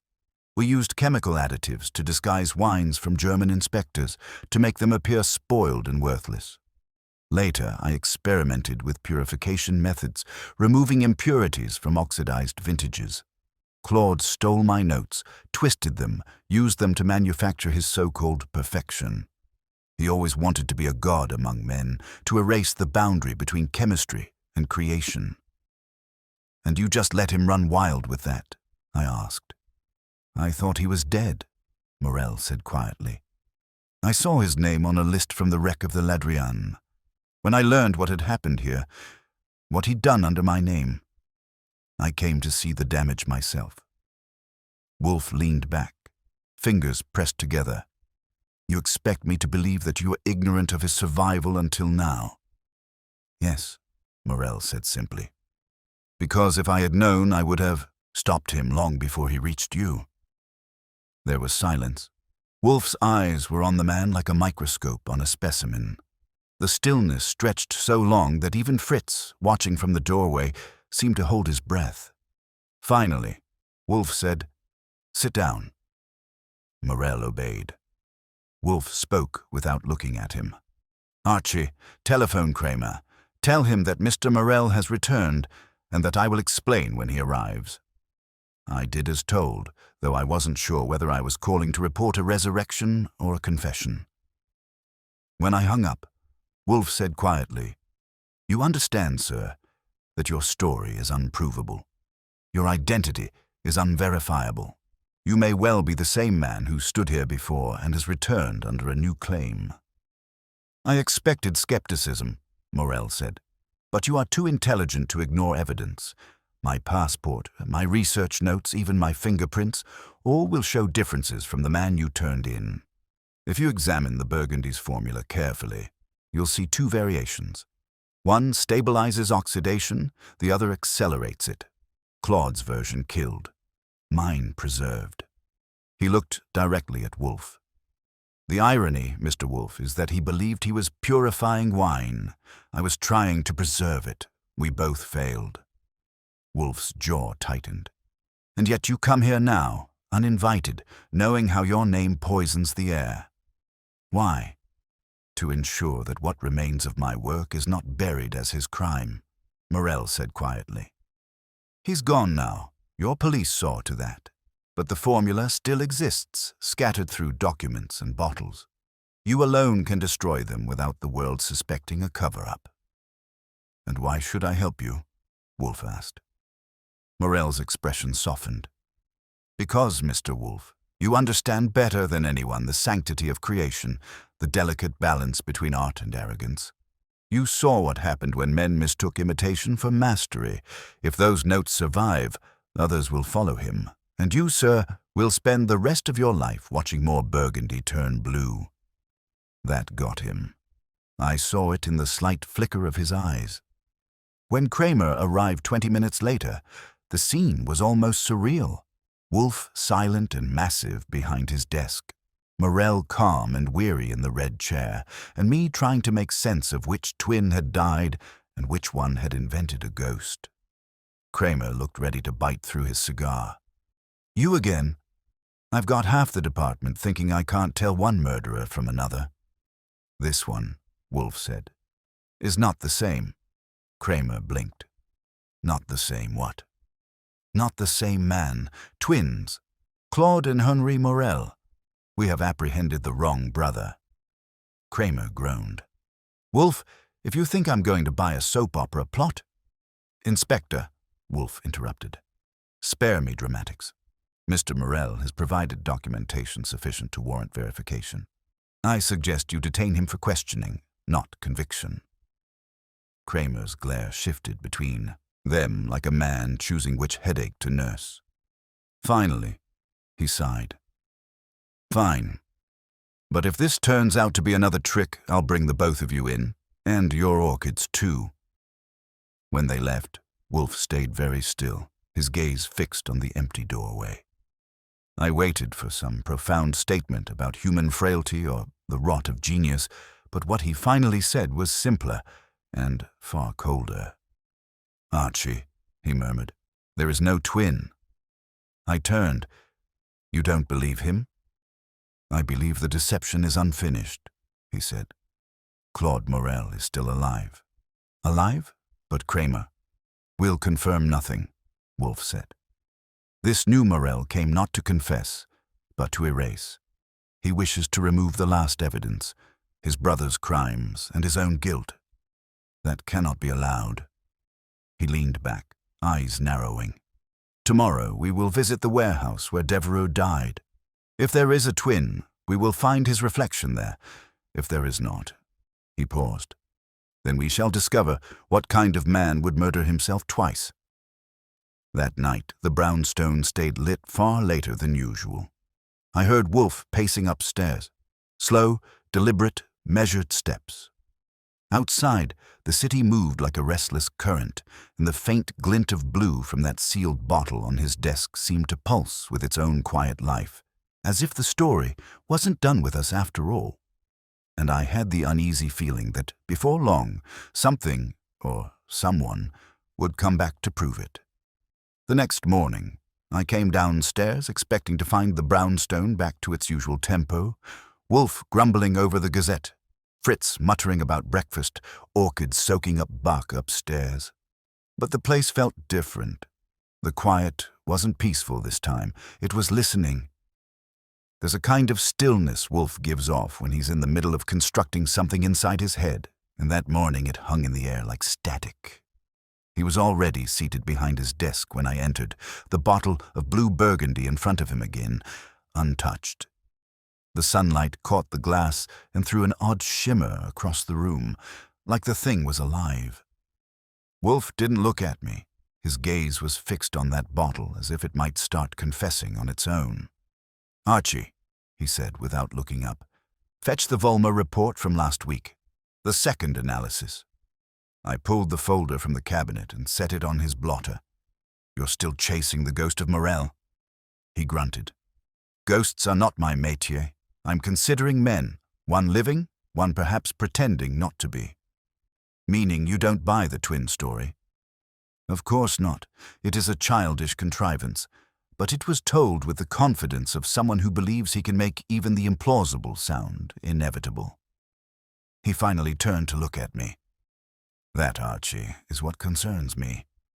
I dropped into my chair. So what's the move? We already handed him over to Kramer. If you start crying twin hoax, the inspector will think you've lost your grip. He will think what he pleases, Wolfe said. Meanwhile, we will confirm what we know. Devereux's warehouse was the epicenter of this entire operation. If there is any trace of another man, Notes, correspondence, a reflection of identity. It will be there. He tapped his forefinger against the table. We will go at 10. I nearly choked on my coffee. You mean we? You? As in, out of the house? He gave me a look that could have withered ivy. Do not make a spectacle of my mobility. Extraordinary circumstances require extraordinary exertion. The longer this deception persists, the more it offends me. 10 o'clock sharp found us in the car, Wolfe in the back seat like an overfed emperor being reluctantly carted to the frontier. The ride was mostly silent except for the hum of traffic and the faint rhythm of his cane tapping the floor. He rarely left the brownstone except under duress. That morning, duress had a name, and it was Morel. The warehouse was colder than I remembered it, stripped of the police tape but still carrying the echo of crime. Dust drifted through the beams of light from the high windows, and the faint scent of old wine clung to everything like regret.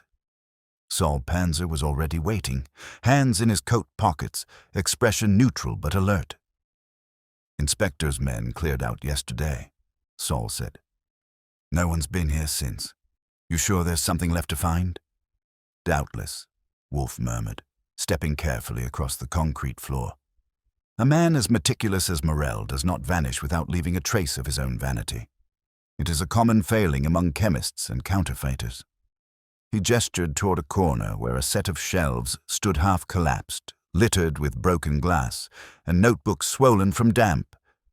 Saul and I moved the debris while Wolfe examined the layout like he was reconstructing a chessboard. Beneath the clutter, we found a locked metal case, small, rusted, with a corroded clasp. Open it, Wolfe said. I knelt, pried it open with my penknife, and whistled low. Inside were vials, half a dozen, each labeled in neat handwriting, and a small ledger bound in black leather. The labels read, Oxidation Control B2, Stabilizer Compound M, Ferrocyanide Sequence Trial. Wolfe's eyes gleamed. His notes, but not Claude's. The handwriting differs. Saul leaned over. Then the twin story might hold? No, Wolfe said flatly. It confirms deception. The handwriting matches Madeleine Devereux's letter. That stopped me cold. You mean she? Yes, Archie. She was the chemist, not the accomplice. Henri Morel, or the man calling himself such, has merely adapted her work. She was the intellect, he the inheritor. Her formulas perfected the counterfeit. He merely weaponized them. Wolfe's expression hardened. This is not about wine, nor vanity. It is about legacy. Every player we have encountered, Devereux, Kearns, Penway, believed they were improving upon imperfection, but she, Madeleine, was the origin. Her research survived her because he ensured it would. She may even have been killed for hesitating to continue it. That's a nice theory, I said, but we can't exactly interrogate the dead. Wolfe didn't answer. He was staring at one vial in particular, a small ampule filled with liquid that shimmered faintly green-blue in the light. This, he said softly, is her key. The original stabilizing compound. If this formula is replicated, it can transform any inferior vintage into a counterfeit of excellence. It could ruin entire markets. That is why Morel, whoever he is, came here. He does not wish to bury his brother's crimes. He wishes to sell them anew. Then we hand this over to Kramer, I said. No. Wolfe's tone cut like a blade. Not yet. To expose this too soon would invite others to steal what they cannot understand. It must be destroyed, methodically. Saul glanced at me. And if Morel comes looking for it? He will, Wolfe said. He expects his ruse to work. He believes he fooled me. He will return for his research before he disappears for good. Then we catch him, I asked. Precisely. That afternoon, Wolfe had Saul rig the warehouse with a discreet watch. 2 vantage points, minimal interference. The ledger and vials were returned to their place, minus one small change. The vial Wolfe kept, locked in his pocket, replaced with an identical container filled with nothing more dangerous than colored water. We returned to the brownstone just before dusk. Wolfe was exhausted but unshaken, his mind visibly churning even as Fritz scolded him for missing lunch. At 7, Saul called in. "He's here," he said. "Entered through the east loading door 10 minutes ago. Alone." Wolfe's only response was a quiet, "Good." He reached for the telephone again. "Inspector Kramer, if you would be so kind as to join me at the Devereux warehouse within the half-hour. Bring your photographer and your temper." We arrived together 20 minutes later. Saul's signal light flickered from the side entrance. Inside, Morel, if that was his name, was at the table, packing the vials into a satchel with methodical precision. The look on his face wasn't fear, it was serenity. When Wolfe stepped into the light, the man froze. Then he smiled faintly. "Ah, I wondered how long you'd let me believe it worked." Wolfe's tone was ice. "Not long enough, apparently." Morel straightened. "You misunderstand. I didn't deceive you, Mr. Wolfe. I tested you. You, of all men, would appreciate the necessity of preserving genius. My brother's sins were extravagant, but his work, our work, was extraordinary. It deserves continuation." "Your continuation has already killed 5 people, Wolfe said. Morel shrugged lightly. "Progress requires sacrifice." That's when Kramer stepped out from behind a pillar with 2 officers, voice booming. "You can make that speech downtown." Morel didn't resist. He merely looked past all of us to Wolfe. "Destroy it if you must," he said quietly. "But remember, you're no different than I am. You worship perfection too." Wolfe's face didn't change, but I saw the faintest flicker in his eyes, like the man's words had struck a nerve. Back at the brownstone that night, after Kramer left with his prisoner and his evidence, Wolfe sat motionless for a long time. The bottle of blue burgundy still stood on the desk, its color dark as indigo under the lamp. Finally he said, "Archie, tomorrow morning we will dispose of the compounds. Burn them thoroughly." "Gladly," I said. "I've had enough chemistry to last a lifetime." He nodded slowly. "You may think this finished, but it is not. The pursuit of purity never ends. It only changes its disciples." He leaned back, eyes half closed, the weight of thought pressing on him like age. "There is an irony here, Archie. I despised their arrogance for corrupting creation, yet I share the same flaw. I, too, seek perfection, in taste, in order, in reason. Perhaps that is why this offends me so deeply. It is my own reflection, I see, distorted in their wine." I didn't argue. There are moments when silence suits even my line of work. I just poured him a fresh glass of beer and left him there, staring at that blue glow until it faded under the lamp. By midnight, the brownstone was quiet again. Outside, the city rumbled on, indifferent as always.